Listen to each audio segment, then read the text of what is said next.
Gary Talk, Gary Talk. Listen to this Gary Talk.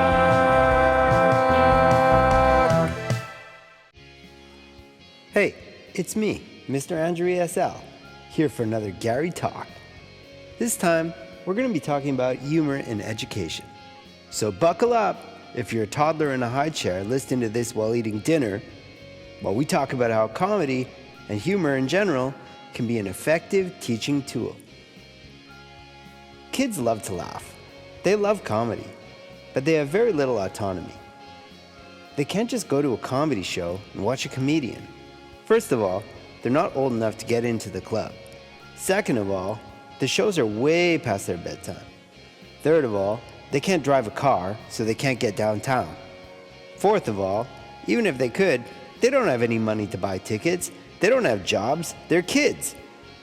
Fifth of all, well, you get the point. Anyway, short story long, kids love to laugh. They love comedy. But since they can't go to the comedy show, we have to bring the comedy show to them. And what better place than school?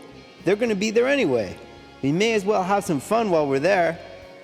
But is there more to it than just having fun? Research says yes. It's complicated, but bear with me. Humor is an effective teaching tool for a number of reasons. In a literature review from 2021, Knowles lists 5 main benefits. They are 1. Lowering the affective filter. 2. Bringing attention to form. 3.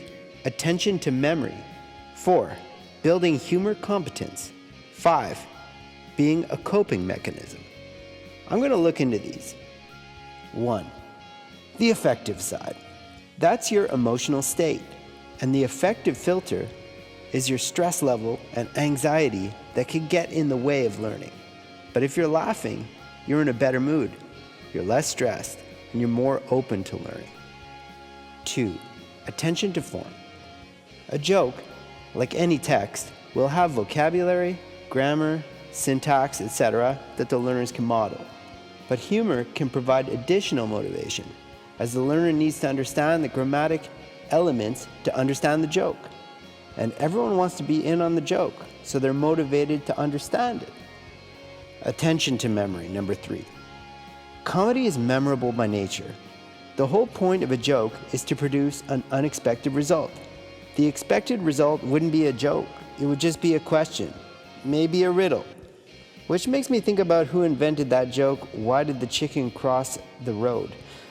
Because it's not funny. I don't know who would invent it. To get to the other side, it's not even a joke. Maybe they could have added an unexpected result. Why did the chicken cross the road? Because the chicken runs a small business across the street selling used microwaves. That would be memorable. They will remember that. For the simple reason that a chicken selling used microwaves at his own store is bizarre. It sticks out. Did the chicken graduate business school? There are so many unanswered questions. And who did that sign for them? That's a great sign. 4. Humor competence. Students learn how to joke around. Joking around is based on wordplay. Students get a chance to play around with words, see what words sound funny together, play with rhymes, etc. 5. Humor has a coping mechanism. Humor not only dismantles the affective filter, but it makes you rethink the teacher-student power dynamic in the class. Studies even show that constructive criticism is more well received when delivered in a joking way by a funny teacher. The whole class dynamic is different, as there's a sense of camaraderie that comes with all laughing together. Also, in 2019, in a meta-study, Erdodu lists many benefits of humor in education. He once again brings up the affective benefits, such as stress relief and dealing with anxiety, but he also adds that humor becomes a motivational tool for students. So let's call higher motivation benefit number 6 to using humor in education. But how does that motivation arise? Well, Erdodu divides the benefits into 3 categories. 1, psychological, 2, social, and 3, cognitive. 1, psychological. Once again, The affective filter is dismantled, students are more open to learning, they're less stressed out, they're less anxious. Students are motivated as they're in a good mood. They're in a better mood, and maybe they'll take chances to converse in English when they wouldn't otherwise. 2. Social. Humor creates better relationships, both between teacher and student, and socially through a sense of camaraderie, which are both important motivational factors. This camaraderie means that students feel a sense of responsibility to the class and to the teacher. It also motivates them to take a chance to converse in their second language, as they're not necessarily talking with a stranger, but with someone that they feel comfortable with. 3rd, cognitive. Students remember the vocabulary because it's more memorable. They can build a more expansive word bank. This makes them more confident in spontaneous conversation. This leads to motivation to converse, motivation to take chances that they'd be too shy to take otherwise. Erdodu then mapped out how humor and its role in education has become more and more important, and as a result, from 2010 to 2019, more and more studies have begun to look into it and how it relates to many different parts of education. This is a relatively new phenomenon, and it is through technological advancements that it's become both more easily integrated, but also more important than ever, as it is now almost expected by our students. It wasn't long after research began on humor in education that researchers discovered that it was especially pertinent for language learning, because of all the wordplay and everything we talked about already. But in 2013, with easier access to funny videos, cartoons, and games, studies started to research how this now easy-to-access media could be used to gamify language learning and mask learning as play, which is always a winning strategy. By extension, this type of learning was especially suitable for young learners, like kids, and new studies were conducted to show that. Many of the benefits that were found were related to the affect. Humor puts people in a good mood, reduces stress, and leads to more open learners. Open learners are more effective learners, and the cognitive benefits began to emerge. Students remember things when they're not as stressed out, without stress taking up too much of their attention. At that point, humor was becoming more and more accepted as a teaching tool, and the number of studies dedicated to researching it was reflective of that. But how do we integrate humor into teaching ESL? Well, it's easier than ever. Online resources like funny videos are now globally available and can be used for educational properties, particularly in language learning where any exposure to vocabulary, syntax, cadence, phonology can transform something into real learning. If you search for funny videos based on a specific theme, you can double its efficiency.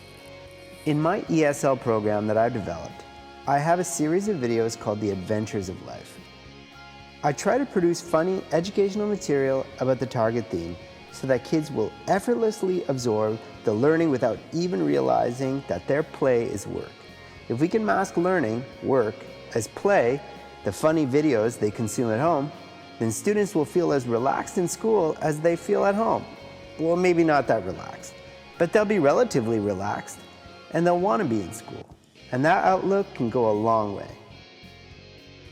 If you were to perform a double-blind study with a control group who would hear the same public domain story every week and another group who would hear a wider variety of funny stories that explore thematic target vocabulary, I'm certain that the experimental group would not just emerge knowing more vocabulary, but would also be happier to be there. We owe it to our kids to use better material, even if we have to get out of our comfort zone. I find that kids react especially well to absurdist comedy, like my example of the chicken who owned a small business selling used microwaves. Absurd. In my videos, I might say, it was so sunny that day that there were 2 suns in the sky. And I have that in the video. Even weaker students will know that that's not right. And purely by instinct, they will say, there's only 1 sun. It's impossible. You can add humor in many places during a lesson. I try to transform flashcards into funny Pokemon-style cards that I call Mr. Andrew cards, with not just the vocabulary word, but a few funny phrases in the description, an anthropomorphic drawing, and a distinctive name. I mean, triangles are okay, but Terry Triangle? He's a cool guy. And memorable. Oh, so memorable. Kids grow up with memes. Use that to teach. A meme is just a photo with a phrase or two. Make it funny, make it thematic, make it memorable. We can see how humor in education has grown, from an emerging novel idea to a tool that now has its place in a dynamic teaching world, where it can be integrated through new technology to make students feel at home in the classroom, feel a sense of camaraderie, and produce memorable lessons.